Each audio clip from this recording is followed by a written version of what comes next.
Convido a todos a assistir à apresentação de um vídeo institucional.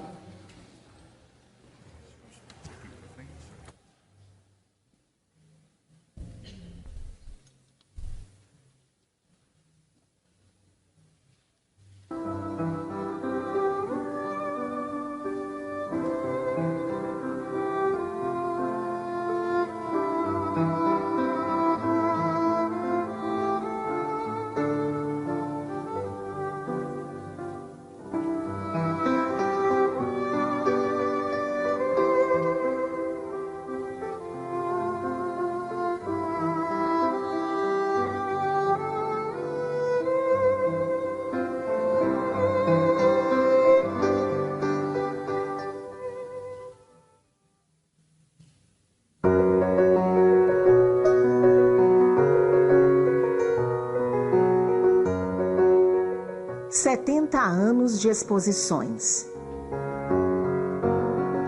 mais de 20.000 conferências, 250 livros psicografados, 10 milhões de obras vendidas, traduzidas para 17 idiomas,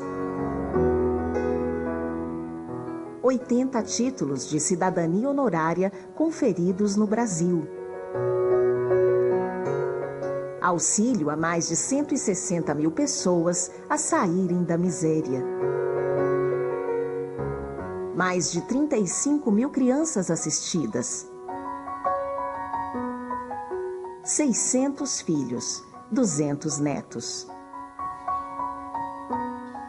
Alguns dos muitos números construídos com mansidão e bondade ao longo de 90 anos de existência do médium Divaldo Pereira Franco.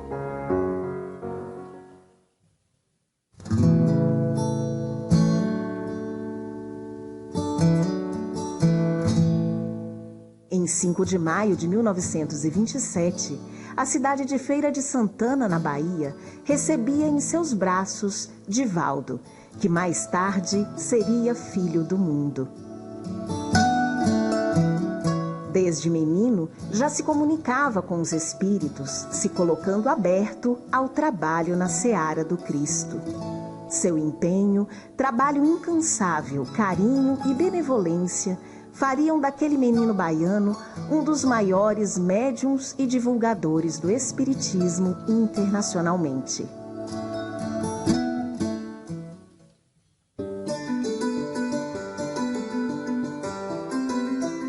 Por meio de diversos espíritos, sobretudo de sua mentora Joana de Ângeles, um espírito amigo, Divaldo nos trouxe luz, informação e consolo em forma de livros, palestras, mensagens. Em reuniões do Conselho Federativo Nacional da FEB, mensagens de força e união vieram por meio de Bezerra de Menezes. Em 2016, nos relembrou que a função do Espiritismo é libertar a consciência da sua sombra, o coração das amarras emocionais negativas, e que diante dos desafios é necessário perseverar no bem. Unidos, seremos resistência. Fragmentados, seremos vencidos em nossos objetivos essenciais, nos disse. Anos antes fazia ecoar em nossos corações, lembrando que o amor é um instrumento hábil para todas as decisões. Desarmados os corações, formaremos o grupo dos seres amados do ideal da Era Nova. Consolo e firmeza ao nos evidenciar em 2012 que era a hora de combate, do bom combate da luz clareando a treva, do amor diluindo as animosidades, do perdão pondo-se acima das injunções perturbadoras do ressentimento e do desejo de desforço.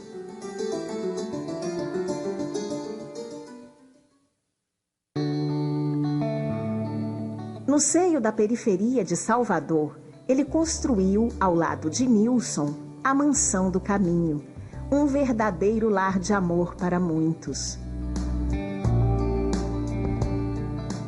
Ali não se ergueram muros, mas pontes, unindo espíritos num cenário acolhedor e de paz, que hoje é referência em educação, saúde e acolhimento. Como um dos fundadores, tornou-se pai de muitos que não tinham um lar, construindo uma família de laços inquebrantáveis.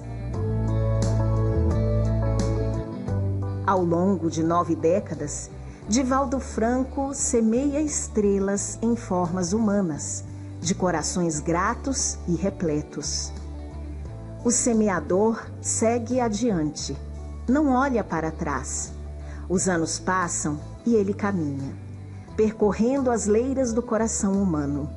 O mundo o chama para ouvi-lo falar desse ideal que o abrasa. A missão de semear é intemporal. Divaldo Franco semeia. Na esteira dos seus passos, todavia, brilham estrelas que se acendem na noite dos tempos. A Via Láctea iluminada refulge e aponta, com seu caminho de estrelas, a direção do Cristo cósmico. O semeador sai a semear.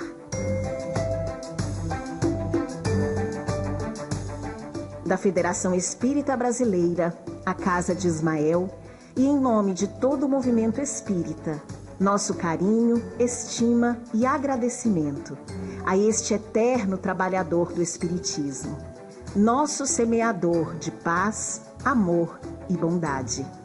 Divaldo Pereira Franco.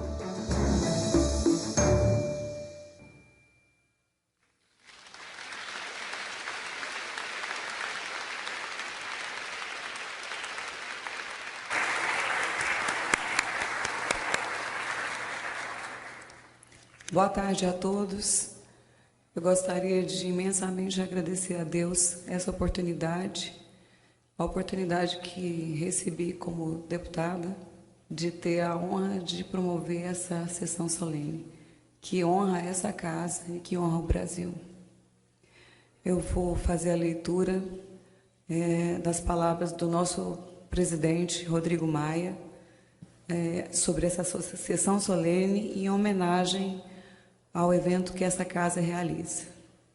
O senhor presidente pronuncia o seguinte discurso: Senhoras e senhores, reúne-se nesta casa em sessão solene para comemorar o 90º aniversário de Divaldo Franco, o maior orador e divulgador espírita do Brasil, reconhecido internacionalmente não apenas pelas centenas de publicações traduzidas, mas também pelo extraordinário trabalho de caridade e assistência social que realiza em Salvador. Divaldo Franco faz merecedor de todas as homenagens. É um fato interessante que a doutrina preconizada pelo francês Allan Kardec tenha atravessado o Atlântico e encontrado tantos seguidores no Brasil. A religiosidade inata do povo brasileiro, somada à presença histórica de múltiplas tradições religiosas, pode explicá-lo, mas apenas em parte. Parece mais relevante, sem dúvida, a existência de médiuns brasileiros divulgadores, como Divaldo Franco, Chico Xavier, Raul Teixeira. A atividade deles como doutrinadores, praticantes espíritas, venceu fronteiras, se tornou referenciada em todos os continentes. Chico Xavier, que foi em 2002, deixou uma legião de admiradores fervorosos entre adeptos de todas as religiões. Divaldo, do alto dos seus 90 anos, dos quais 70 dedicados ao espiritismo, segue em plena atividade, fazendo da sua crença um verdadeiro apanágio da luta pela fraternidade entre os homens e pela paz entre todas as nações. O baiano de Feira de Santana apresenta um histórico impressionante. Como divulgador dos princípios cristãos, sob a ótica do espiritismo, notabilizou-se pelo trabalho de evangelização e revelação da doutrina, sempre enfatizando a palavra de Cristo e o imperativo da caridade. 250 livros psicografados, traduzidos em 17 idiomas. Somam-se cerca de 13.000 conferências no Brasil e ao redor do globo. Entre centenas de homenagens das mais diversas origens, recebeu o título de embaixador da paz no mundo pela Universidade da Paz em Genebra e o de embaixador da bondade do mundo pela Fundação de Monges Tibetanos, que é o Sangha Pao. Paralelamente, o trabalho notável da Mansão do Caminho em Salvador, em que se acolheram e educaram centenas de crianças carentes em regime de lares substitutos, tornou-se uma referência mundial de assistência social. Atualmente, convertida em um grande complexo socioeducacional, a instituição atende a 3.000 crianças e jovens de famílias de baixa renda, garantindo oportunidade, esperança, dignidade e, sobretudo, iniciação espiritual no sentido da prática do bem e do amor ao próximo. Assim é que, em 2017, o alcance da obra de Divaldo Franco tornou-se inquestionável. Seu exemplo comovente e transformador. Poucos líderes religiosos no Brasil e no mundo mostraram-se tão verdadeiros e coerentes, transformando seu trabalho cotidiano no mais puro exercício da mensagem espiritual. Senhoras e senhores, deputados, e em tempos de grande acirramento espiritual, de preconceitos e de intolerância, de violentas disputas étnicas, políticas e religiosas, em tempos, enfim, de graves conflitos sociais em todo o planeta, a figura de Divaldo Pereira Franco ilumina nossos corações, renovando a esperança no poder do amor e da caridade.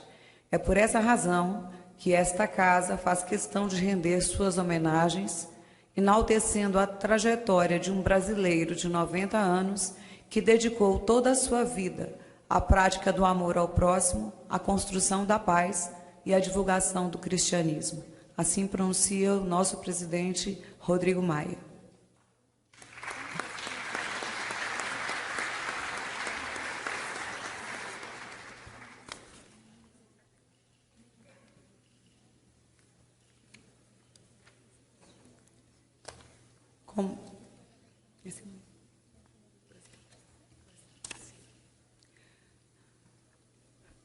Senhoras e senhores, senhor presidente, como autora do requerimento, gostaria de cumprimentar o nosso homenageado, o senhor Divaldo Franco, o presidente da Federação Espírita, Jorge Godinho, os presidentes de federações aqui presentes.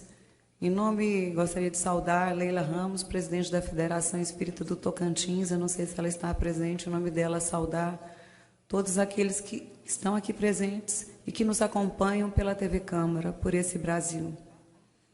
Os representantes daqueles que receberão o troféu Você e a Paz, Paulo Maia, presidente da Federação Espírita do Distrito Federal, irmã Adair Aparecida Sberga, diretora executiva da Rede Salesiana Brasil de Escolas, Frank May, do Memorial JK, Márcia de Oliveira Franco, presidente do Lar Espírita Pouso do Amanhecer, Demétrio Ataí de Lisboa, presidente da Mansão do Caminho, José Raul Teixeira, fundador do Remanso Fraterno.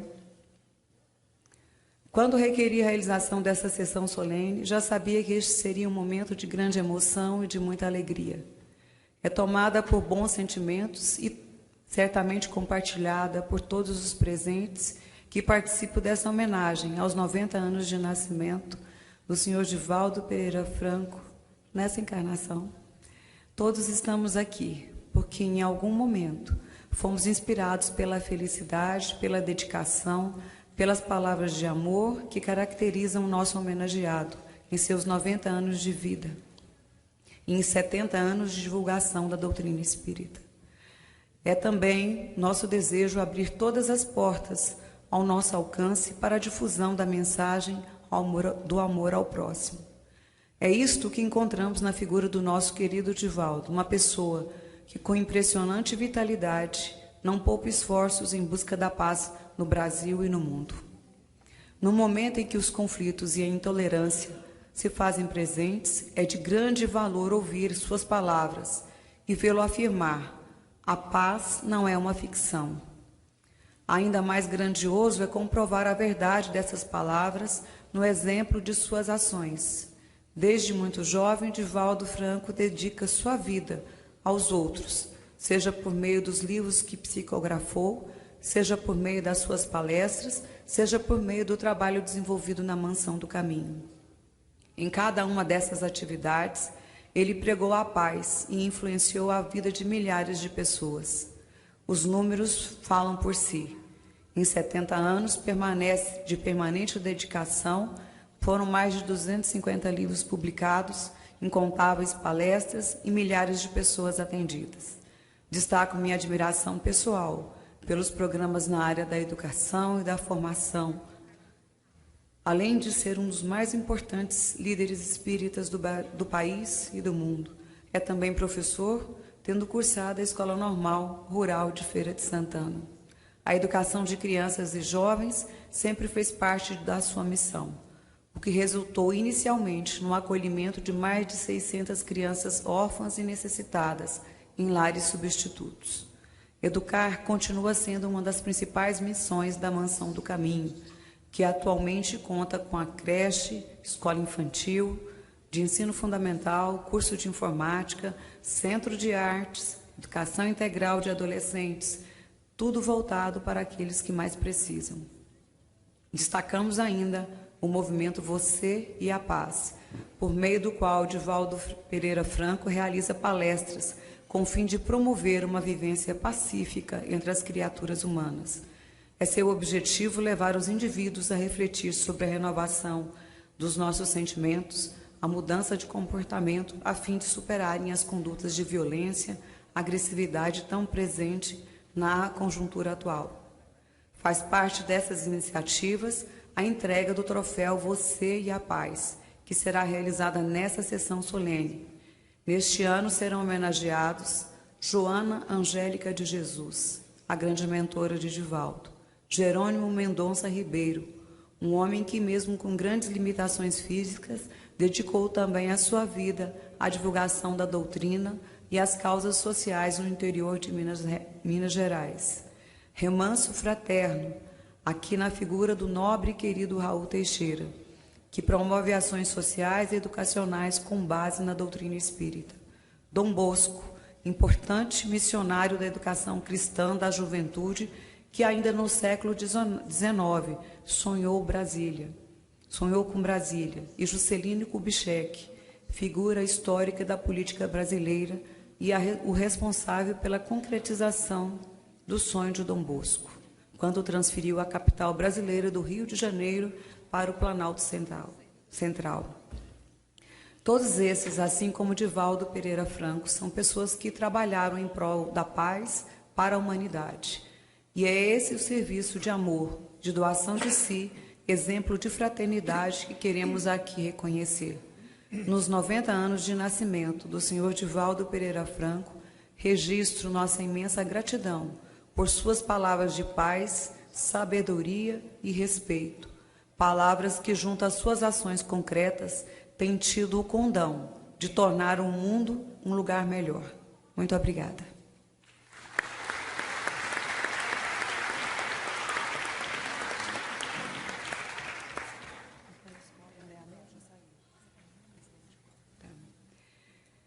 Concedo a palavra agora para o seu pronunciamento o presidente da Federação Espírita Brasileira.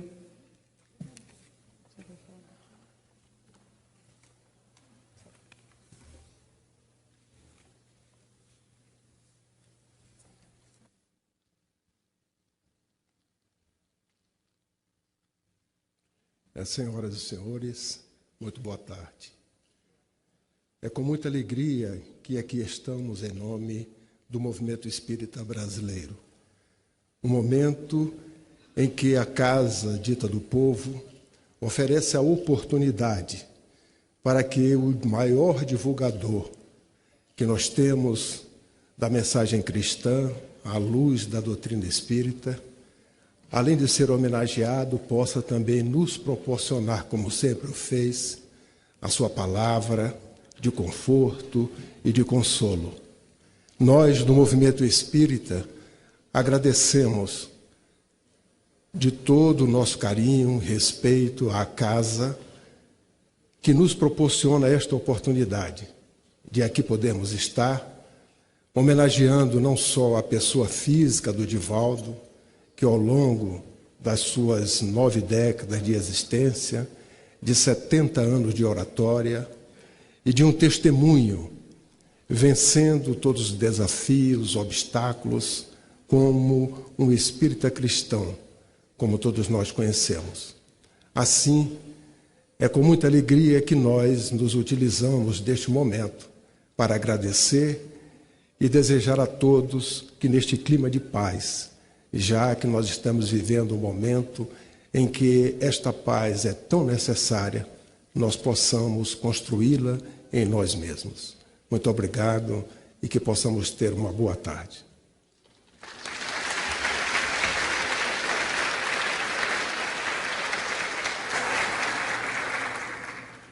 Agradeço as palavras do senhor Jorge Godinho, presidente da Federação Espírita Brasileira. A sessão prossegue com a entrega do troféu Movimento Você e a Paz. E gostaria de convidar, a primeira agraciada será a Joana Angélica de Jesus, Soro Joana Angélica de Jesus, nascida em 1761 em Salvador. Foi notável na luta da Bahia pela independência do país. Mentor espiritual de Divaldo Pereira Franco, convidamos para receber o troféu Movimento Você e a Paz, em nome da agraciada em memória, o senhor Demétrio Ataí de Lisboa, presidente da Mansão do Caminho.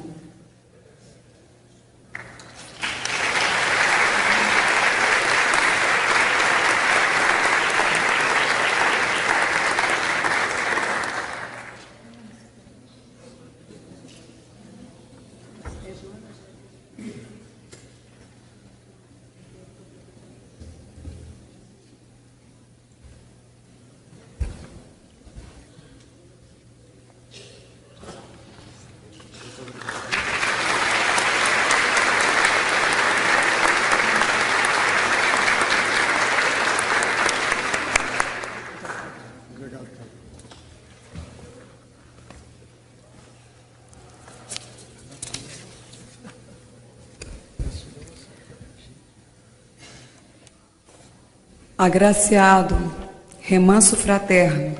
Remanso Fraterno é um espaço de promoção social e educacional idealizado e mantido pela Sociedade Espírita Fraternidade em Niterói.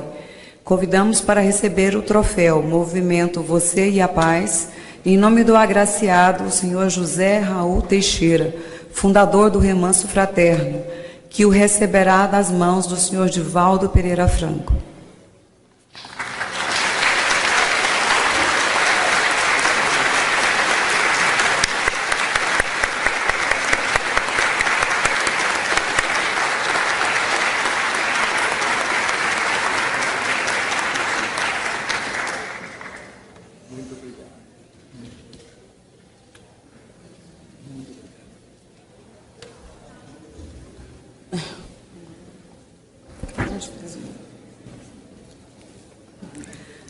Agraciado, Dom Bosco. Dom Bosco exerceu um longo trabalho no âmbito educacional cristão da juventude, deixou a congregação religiosa salesiana espalhada pelo Brasil e por diversos países. Convidamos para receber o troféu Movimento Você e a Paz, em nome do agraciado em memória, a irmã Adaíra Aparecida, diretora executiva da Rede Salesiana do Brasil de Escolas, que o receberá das mãos do senhor Jorge Godinho.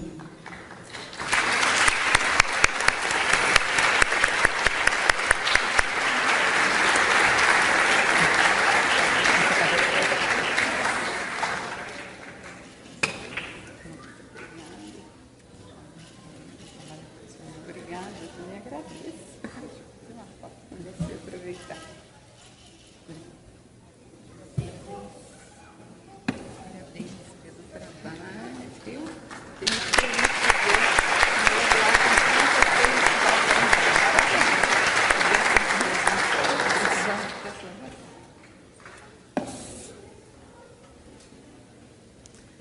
Agraciado Jerônimo Mendonça Ribeiro. Jerônimo Mendonça Ribeiro, o gigante deitado, foi palestrante e escritor espírita envolvido em causas sociais e na divulgação do espiritismo. Convidamos para receber o troféu Movimento Você e a Paz, em nome do agraciado in memoriam, a senhora Márcia de Oliveira França Franco, presidente do Lar Espírita Pouso do Amanhecer. Eu vou fazer a entrega do troféu. Queria dizer que tive a oportunidade de conhecer o Jerônimo e o seu trabalho, através do meu esposo, que é espírita, acho que já chegou aqui também, Fernando Rezende. Quero dizer do nosso orgulho, Divaldo.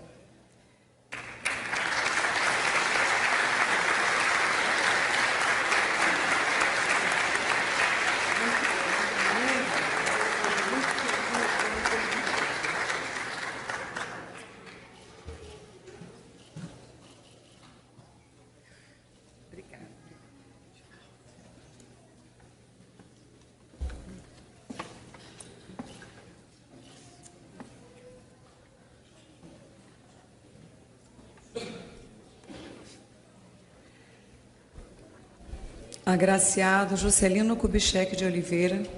Juscelino Kubitschek foi um importante nome dentro da história da política brasileira, sendo responsável pela transferência da capital do Rio de Janeiro para Brasília.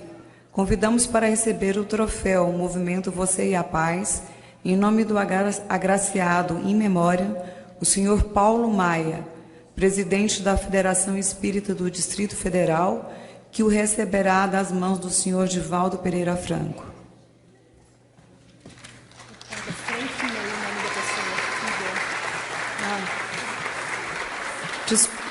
Senhor Frank May, diz que o nome da pessoa mudou, quero convidá-lo. Senhor Frank May.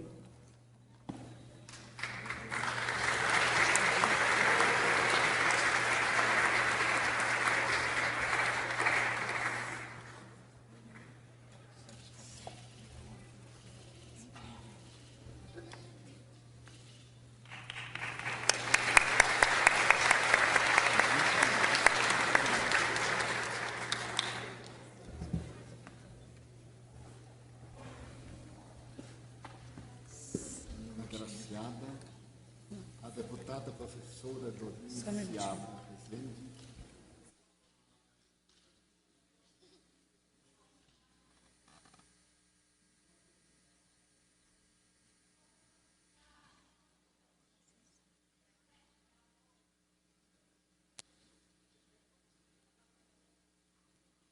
Agraciada. Deputada professora Dorinha Seabra Rezende. Formada em pedagogia, é mestre em educação.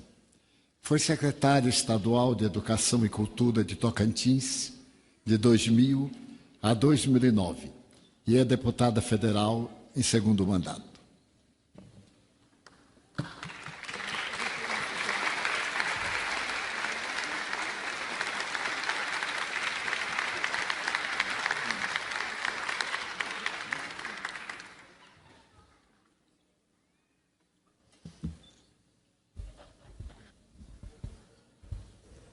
Eu fui surpreendida, eu não sabia que eu ia receber o troféu, mas fico muito honrada, na verdade, imensamente emocionada por ter recebido esse troféu e ter tido a oportunidade da realização deste evento, desse momento. Eu convido agora o senhor Divaldo Pereira Franco para proferir as suas palavras.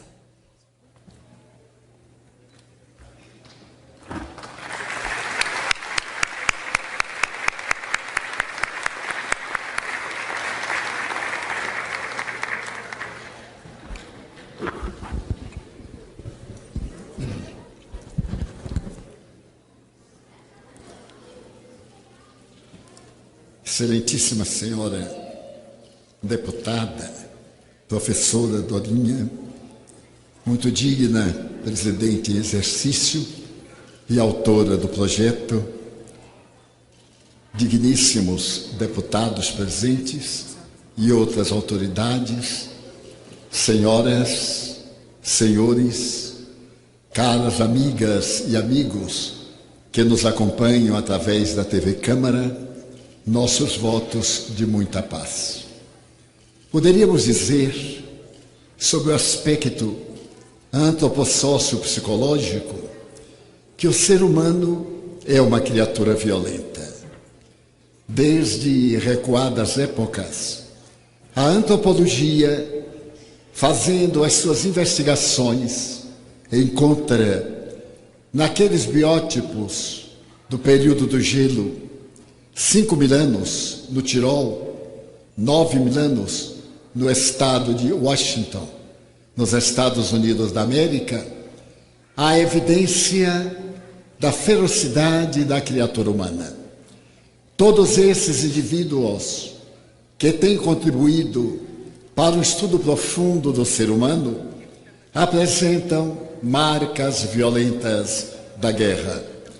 Todos eles, até há pouco encontrados, trazem sinais inequívocos de batalhas tribais, desde o período neolítico até a atualidade. Em uma análise, se poderia perguntar qual o motivo que leva o rei da criação, por ser o animal privilegiado na escala zoológica, pela razão, pela ética, pela inteligência, a manter essa ferocidade que a educação e a ética, depois de 6.500 anos, não lograram modificar. Em uma outra visão, deveremos observar que essa criatura humana, naquele período de transição do Pithecanthropus erectus para o Homo sapiens, desenvolvia apenas 3 instintos básicos. E numa análise antropológica, a diferença entre o ser humano e o ser animal da escala inferior era somente de formação orgânica. Bípede apresentava, no entanto, esses 3 fenômenos básicos: comer para viver, dormir para recompor as forças e procriar. Através da evolução, chegou o momento em que ele desenvolveu a primeira emoção. E esta emoção foi o medo. Ele, de repente, teve um ensaio na caverna e percebeu que, através desse insight, havia qualquer coisa diferente. Era o pródromo da razão que se encontrava nos neurônios cerebrais. Ele percebia que alguém, de súbito, tombava inerme e decompunha-se, e logo desaparecia. Isso lhe veio a causar um certo receio, mais tarde o medo. Anteriormente, era perfeitamente natural. Mas a partir daquele momento, surgiu no ser humano a primeira emoção. E esta emoção é a base daquelas, o receio, a desconfiança, e ainda mais aquelas que levam ao pavor, ao estertor, à loucura. É a emoção inicial que ainda conservamos, ou melhor, o instinto inicial, agora emoção, que ainda conservamos na atualidade. À medida que os anos se passaram, há centenas de milhares, nele surgiu uma segunda emoção, que foi a ira. A ira era resultado natural do medo, preservação do instinto da sobrevivência. E essa ira se irá tornar na criatura atual todo esse elenco de emoções, da raiva, do ressentimento, do ódio, do desejo de vingança, da destruição de outrem, para preservar a sua sobrevivência. E só recentemente, do ponto de vista naturalmente antropológico, é que nele nasceu o sentimento de amor. Examinando os felinos que lambem toda a placenta dos filhos recém-nascidos e de outros animais, surgiu nele o desejo de apoio, a amizade, o sentimento solidário, que mais tarde seria o amor, levando a criança e a criatura ao sacrifício, ao holocausto. É que vale dizer que esses sentimentos ainda estão vivos em nós, ao lado daqueles instintos básicos que predominam em nossa natureza. Por esta razão, 6.000 anos de ética, de cultura, de civilização, não bastaram para mudar a nossa estrutura primitiva.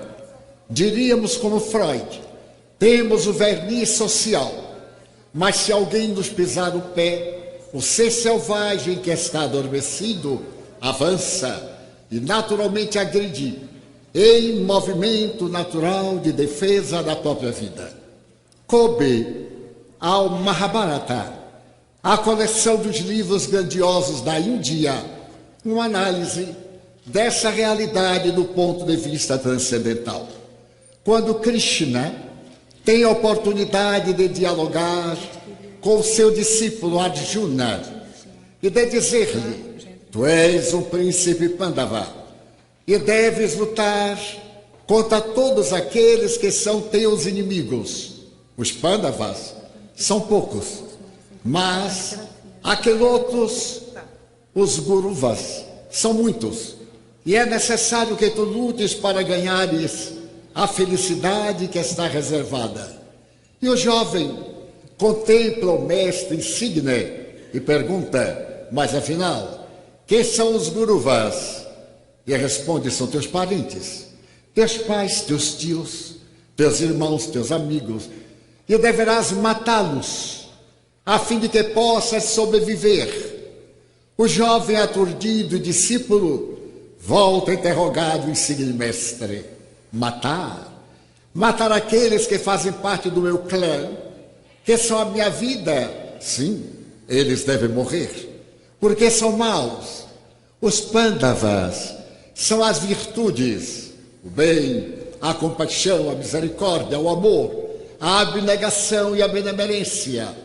E os Guruvas são as tentações, as paixões inferiores, famílias daqueles que são as virtudes.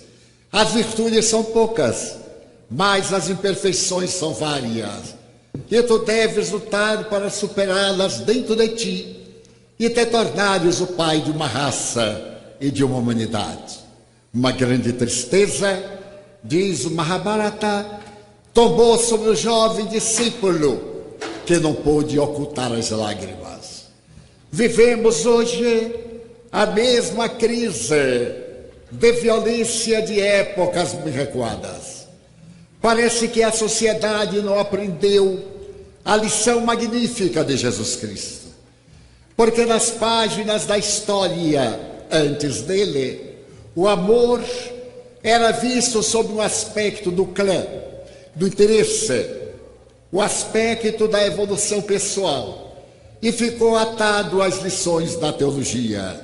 Moisés, por exemplo, no Decálogo, fala sobre o amor 2 vezes apenas, mas Jesus, superando todos aqueles apóstolos, pais de religião, filósofos, desde Sócrates até os pré-socráticos e os pós, Jesus é quem aborda a problemática do amor de maneira única, fazendo que na atualidade o amor saia das páginas teológicas para as páginas da terapêutica. Aquele que ama é alguém que encontra o tesouro, a verdadeira plenitude, porque desenvolve no seu mundo íntimo, nos neurônios, aqueles neuropeptídeos capazes dele fazer uma pessoa abnegada, de doar a própria vida por ternura e abnegação. Então é neles que a oxitocina, a outra manifestação da ternura, através da dopamina, da serotonina, da noradrenalina, as substâncias do amor desenvolvem-se e diminuem naturalmente os impactos daqueles outros neuropeptídeos que nos levam ao desequilíbrio, à depressão, ao sofrimento. É a figura venerável de Jesus Cristo, Este homem que é maior do que a história, fazendo uma análise do século XIX, o grande Renan, que era ateísta, assevera que Jesus é um homem incomparável e que ele foi tão grande na história que a dividiu. Era o período dos grandes pais das guerras. Podemos ver o desfile de Alexandre Magno da Macedônia, de Ciro da Pérsia, de Ciprião africano. Poderíamos ver tantos grandes heróis que conquistaram o mundo de então. Mas Jesus Cristo não é a personagem que conquista o mundo exterior, é o homem que se conquista a si mesmo. E por ocasião do Sermão da Montanha, ele lavra a mais notável sinfonia de que a humanidade tem notícia. Porque até ali, vitorioso, era aquele que matava. Herói era aquele que se destacava no campo de batalha. Triunfador era aquele que por meios escusos atingia o mais alto patamar, o top, através de realizações indignas e de nobres. Jesus veio e demonstra que a verdadeira bem-aventurança produz a paz, que a verdadeira criatura que atinge o amor logra a solidariedade e a transformação de si mesmo, por consequência, a transformação do mundo.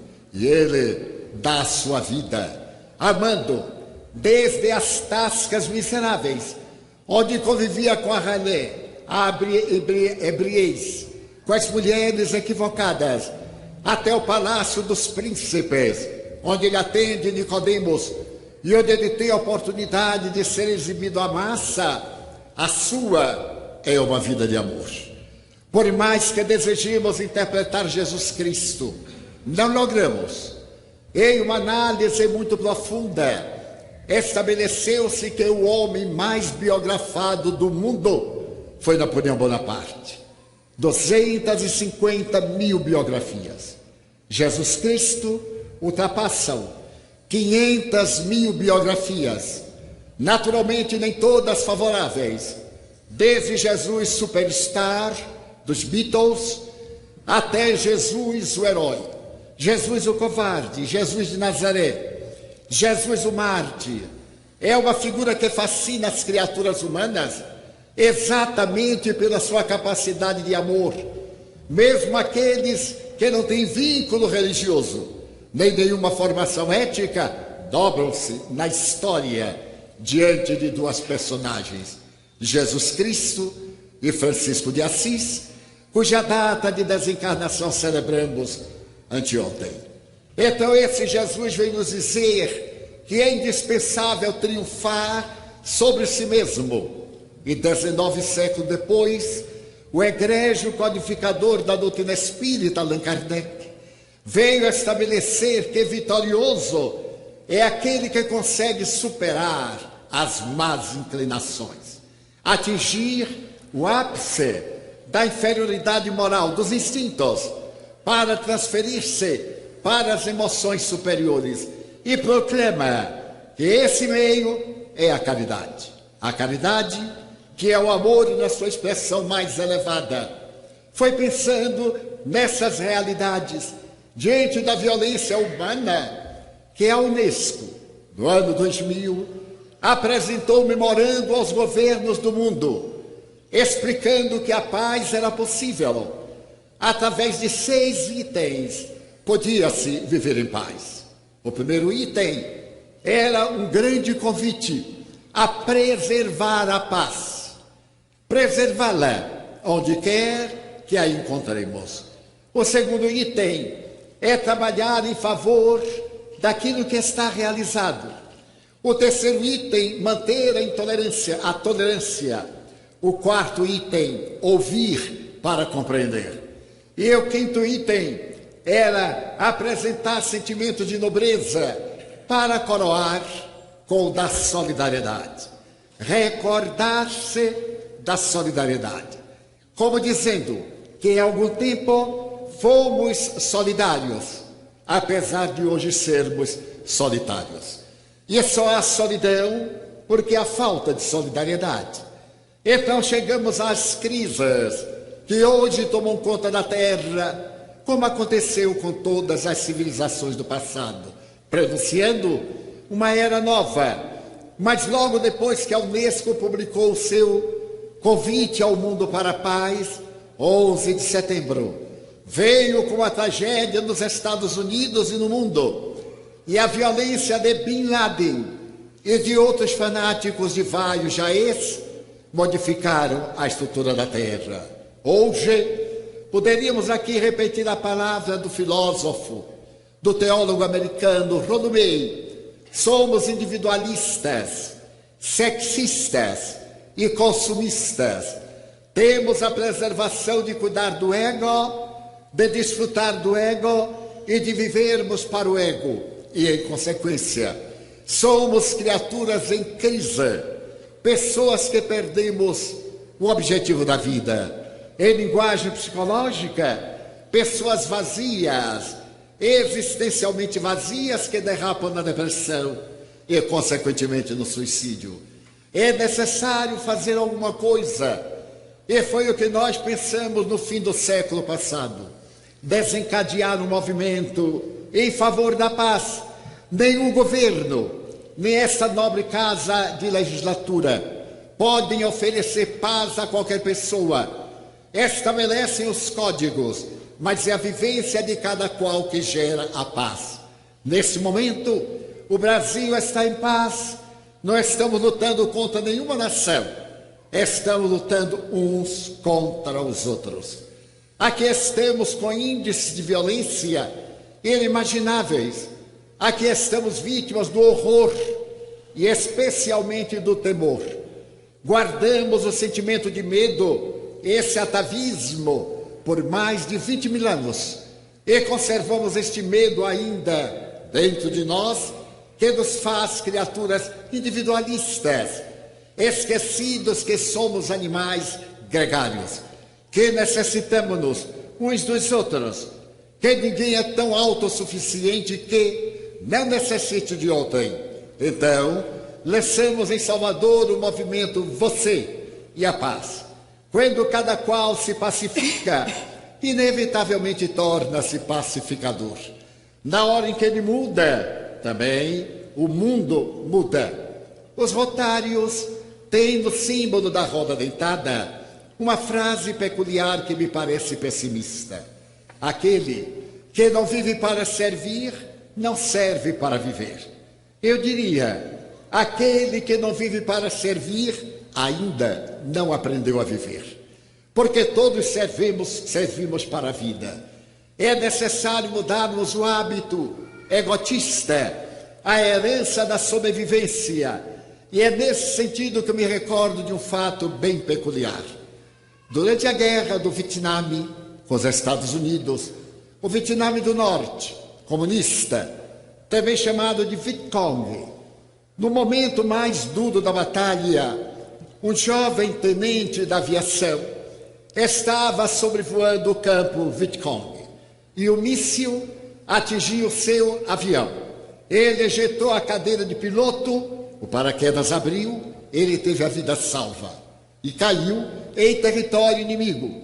Foi aprisionado e esteve por 7 anos numa prisão oriental das mais bárbaras. Tentaram-lhe lavagem cerebral para adotar o comunismo, mas ele resistiu aos direitos de liberdade e de democracia. Quando os Estados Unidos fizeram a paz com o Vietnã, foram trocados prisioneiros e ele voltou à América na condição de herói. Um clube de senhoras convidou-o para narrar o que eram aqueles dias de terror, aquele período de escravidão, de prisioneiro. E ele narrou a sua história, comoveu. Outro clube chamou, e com o tempo ele se tornou um orador profissional. Tornou-se célebre.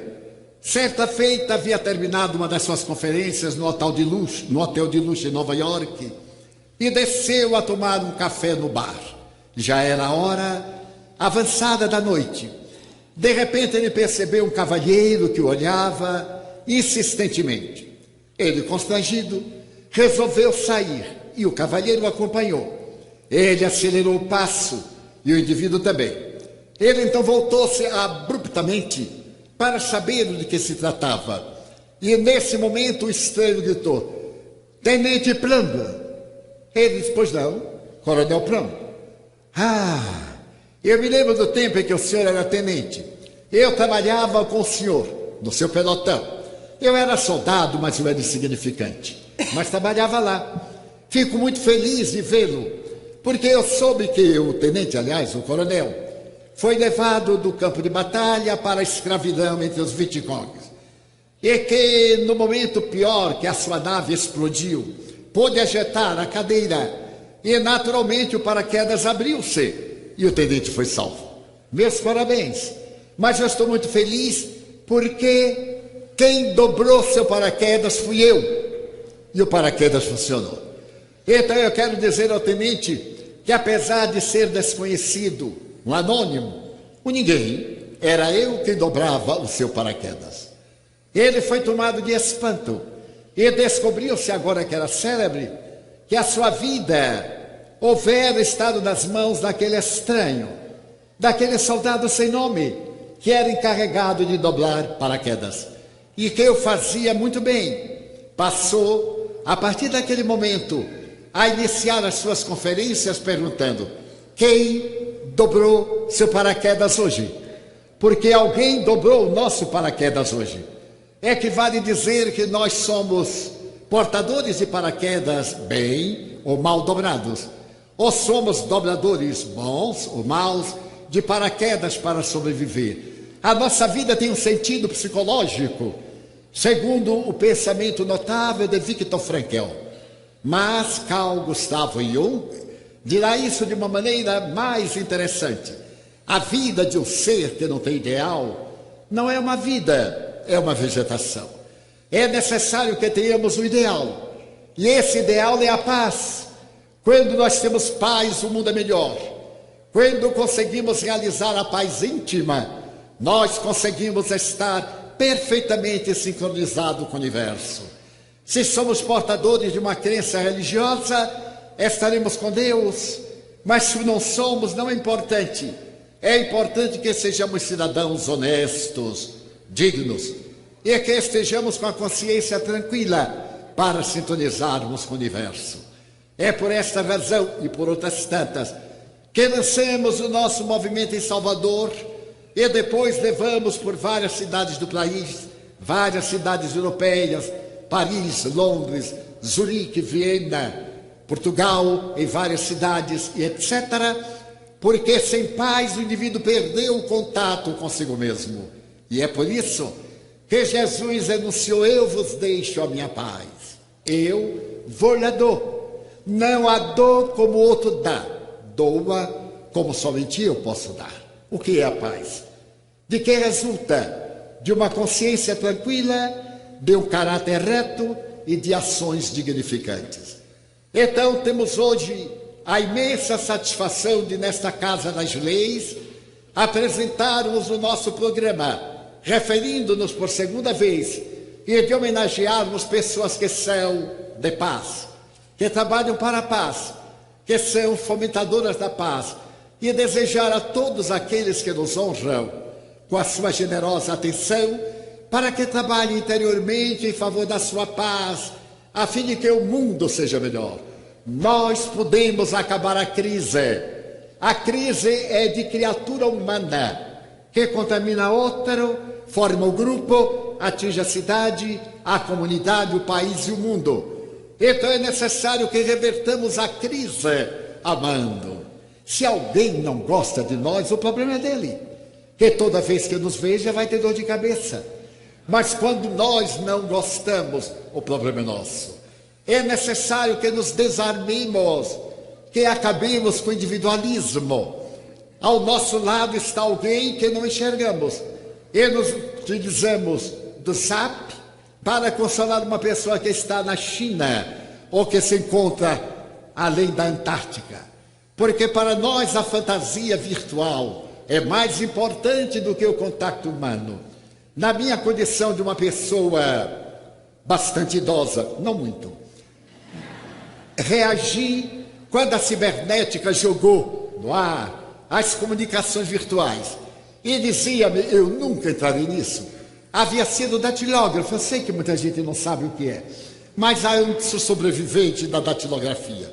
E quando vi o computador, aquela máquina mágica, reagi imediatamente. Mas um amigo disse, Divaldo, a vantagem é que quando a gente erra, não necessita botar carbono para tirar várias cópias. Podemos saltar daqui para ali, e eu não compreendia. Ele fez, eu me fascinei. Comecei a namorar com o computador. Mas eu já tinha uns 75 anos. E para pessoas jovens de 75, o computador é um desafio. Mas então fui aprendendo, me dedicando, passei os 80. Então vieram as máquinas virtuais. E há poucos anos, digamos 2 anos, eu reagia tremendamente ao WhatsApp, ao e-mail e etc. Até que alguém me mandou um WhatsApp e colocou no meu telefone sem meu consentimento. E ele mesmo passou a me mandar. Mas hoje eu recebo tanto WhatsApp que é socorro, não aguento mais. Mas eu então aguentei. E de repente eu vi que estava no mundo virtual. Agora tudo é iPod, iPad, iPhone, ai. Não aguentamos mais, com tantos ais. Mas de certa forma, pode haver nada mais extraordinário do que essa comunicação com o mundo. Mas necessitamos de voltar à comunicação com o próximo. De amar, de sorrir e de dizer, você é gente, vale a pena investir, procure mudar o rumo da sua vida. Se você crê nesse homem incomparável, que foi filósofo, psicólogo, o maior psicoterapeuta da humanidade, segundo a psicanalista alemã Hannah Wolff. Então esse homem atraente que amava as multidões vai ver a diferença imensa na sua vida. E ao invés de ser iPod, será nós podemos, nós faremos, nós conseguiremos. Com muito prazer, agradecendo à nobre deputada a oportunidade feliz que nos concede nesta Casa de Lei, para cujos membros desejamos a paz, mas a paz profunda, a harmonia, o equilíbrio, o pensamento do povo que sofre, que chora, que lamenta, nos esfoimados, nos esquecidos, nos invisíveis.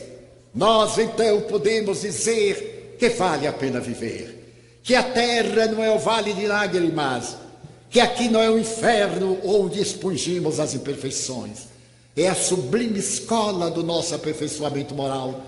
Então iremos ver quanto Deus é misericordioso para conosco e quanto devemos à vida. Por isso, gostaria de concluir dizendo, meu Deus, eu quero dizer-te que é uma vida que para mim é bela e é consentida. Muito obrigado pelo que me deste, pelo que me dás. Obrigado pelo ar e pelo pão, pela paz.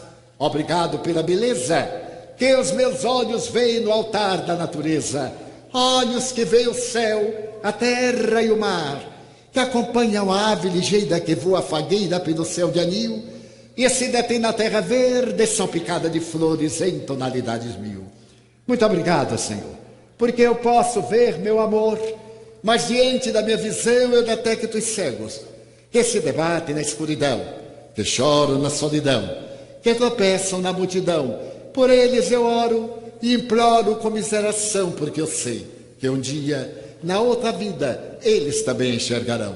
Muito obrigado pelos ouvidos meus, que me foram dados por Deus, ouvidos que ouvem o tamborilar da chuva no telheiro, a melodia do vento nos ramos do olmeiro, as lágrimas que choram, os olhos do mundo inteiro, ouvidos que ouvem a música do povo que desce do morro na praça a cantar, a melodia dos imortais, que se ouve uma vez e não se esquece nunca mais. Pela minha faculdade de ouvir, pelos surdos eu te quero pedir, porque eu sei que depois desta dor no teu reino de amor voltarão a ouvir. Obrigado pela minha voz e pela sua voz, pela voz que legisla, pela voz que canta, que alfabetiza, que ensina, pela voz que salteia uma canção e teu nome anuncia com dulce emoção. Diante da minha melodia, eu quero rogar pelos que sofrem de afasia, não cantam de noite, não falam de dia. Por eles eu oro e a ti eu imploro comiseração, porque eu sei que depois desta provação também cantarão. Obrigado pelas minhas mãos, mãos que aram, mãos que semeiam, mãos que agasalham, mãos de ternura, que libertam da amargura, mãos dos adeuses, que limpam feridas, que enxugam lágrimas, suores das vidas, pelas mãos que apertam mãos, mãos dos adeuses, mãos que atendem a velhice, a dor, o desamor, mãos de cirurgias, mãos de poesias, mãos de psicografias, mãos de sinfonias, pelas mãos que atendem a velhice, a dor, que entendem de segurar nas mãos o colo, aqueles que não têm ternura e que não têm amor, mas diante das minhas mãos detenho-me dos pés que me sustentam no chão, deste mundo em que eu tenho o corpo perfeito e vejo aleijado, amputado, marcado, impossibilitado, oro por eles. Eu sei que depois desta expiação, na outra reencarnação, eles também caminharão. Por fim, obrigado, Senhor, pelo meu lar.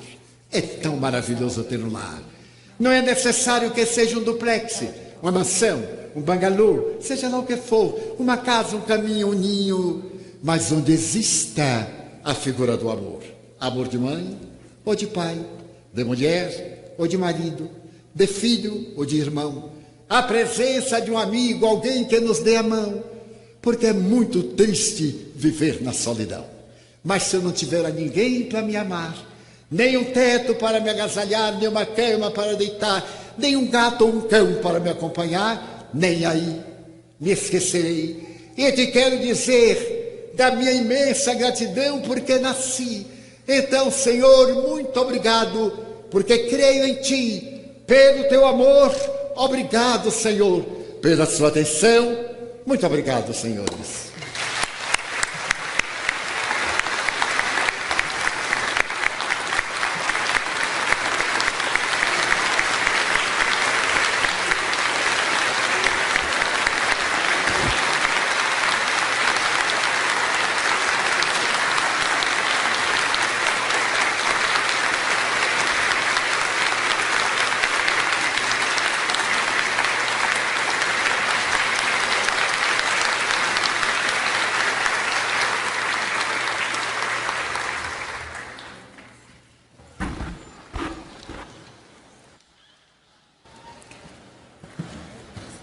Nós que agradecemos, muito obrigada. Eu gostaria de agradecer a presença de cada um de vocês. Gostaria de saudar, agradecer a presença da doutora Margarete Rodrigues Costa, desembargadora do TRT da 5ª Região, a Maria Piedade Bueno, desembargadora do TRT da 10ª Região, o senhor Lélio Bentes, ministro, José Luciano Castilho, ministro, Luiz Felipe Vieira, ministro, doutora Ana Frazão, advogada.